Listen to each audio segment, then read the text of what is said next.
आज मी तुमच्यासोबत असा पदार्थ शेअर करत आहे जो विदर्भामध्ये किक्रांतीला बनवला जातो, तो म्हणजेच छान अशी ही धिरडी गुळवणी. बनवणं खूप सोपं आहे आणि खायलाही खूप छान असे लागतात. तर माझ्यासोबत या रेसिपीला आपण इथे सुरुवात करणार आहोत. तर आता आपण इथे बघणार आहोत धिरड्यांसाठी काय काय साहित्य लागते ते. तर धिरडे बनवण्यासाठी इथे मी घेणार आहे 1 वाटी गव्हाचे पीठ आणि अर्धी वाटी बेसन पीठ. त्यानंतर आता आपल्याला यासाठी वाटण तयार करून घ्यायचं आहे. तर वाटणही खूप सोप्या पद्धतीने बनवलं जातं. तर त्यासाठी इथे मी काही मिरच्या घेणार आहे, लसूण पाकळ्या, त्यामध्ये जिरे, कोथिंबीर आणि मीठ घालून याचं वाटण इथे तयार करून घ्यायचं आणि मस्त असं याचं पीठ भिजून घ्यायचं आहे. तर त्यासाठी इथे मी एका पातेल्यामध्ये दोन्ही पीठ इथे घालून घेत आहे आणि त्यामध्ये आपण जे वाटण तयार करून घेतलेलं आहे ना, ते आता यामध्ये घालायचं आहे. तर हे वाटण वाटत असताना त्याचबरोबर मी यामध्ये थोडीशी हळदसुद्धा घातलेली आहे. तर आता हे वाटण आपल्याला ह्या पिठामध्ये व्यवस्थित असं मिक्स करून घ्यायचं आहे. हे पीठ भिजवत असताना एकदम यामध्ये पाणी न घालता तुम्ही थोडं थोडं करून यामध्ये पाणी घाला, म्हणजे तुम्हाला पाण्याचा परफेक्ट असा अंदाज येतो आणि त्याचबरोबर आपल्याला जसं प्रमाणामध्ये याचं पीठ तयार करून पाहिजे त्या प्रमाणामध्ये आपल्याला याचं पीठ मिळते. हे पीठ जर बघितलं तर अजूनही खूप घट्ट आहे, त्यामुळे यामध्ये मी अजून थोडंसं पाणी घालत आहे. ज्या प्रकारे आपण डोशासाठी पातळ पीठ तयार करतो त्याच प्रकारे आपण इथे हे पीठ तयार करून घेत आहोत. तर अशा प्रकारे पीठ इथे तयार करून घेतलेलं आहे. तर चला मग आता आपण याची धिरडे बनवून घेणार आहोत.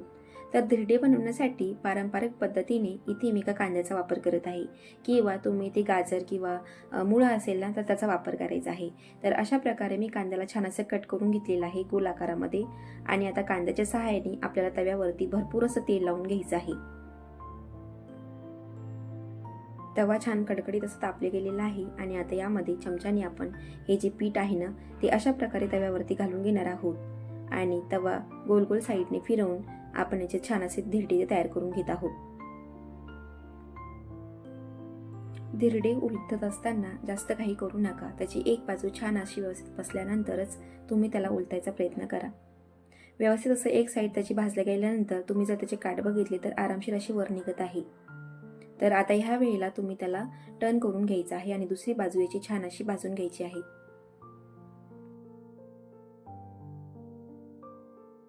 तर अशा प्रकारे मी दोन्ही बाजू व्यवस्थित अशा भाजून घेतल्यानंतरच आपले ही धिरडे ते तयार होत आहेत.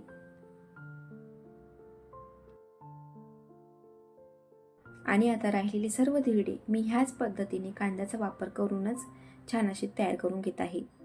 तुम्ही जर बघितलं तर कांद्याने छान तेल लावल्यानंतर या तव्यावरती एकदम आरामशीर असे हे धिरडे पचत आहे, म्हणजेच खाली डागत नाही, कुठेही चिटकत नाही, व्यवस्थित असे हे निघतात. अजिबात याला मिठाचं पाणी करण्याची गरज नाही. तुम्ही जर व्यवस्थित असं तेल लावलं तर ही धिरडे व्यवस्थित असे पचतात आणि छान असे निघतात. माझ्या गावी किक्रांतीपासून पौष महिन्यामध्ये 3 वेळेस तरी ही धिरडे बनवले जातात. शरीरासाठी एकदम पौष्टिक असे धिरडे आहेत आणि खाल्ल्यानंतर पचायलाही खूप सोपे असे असतात.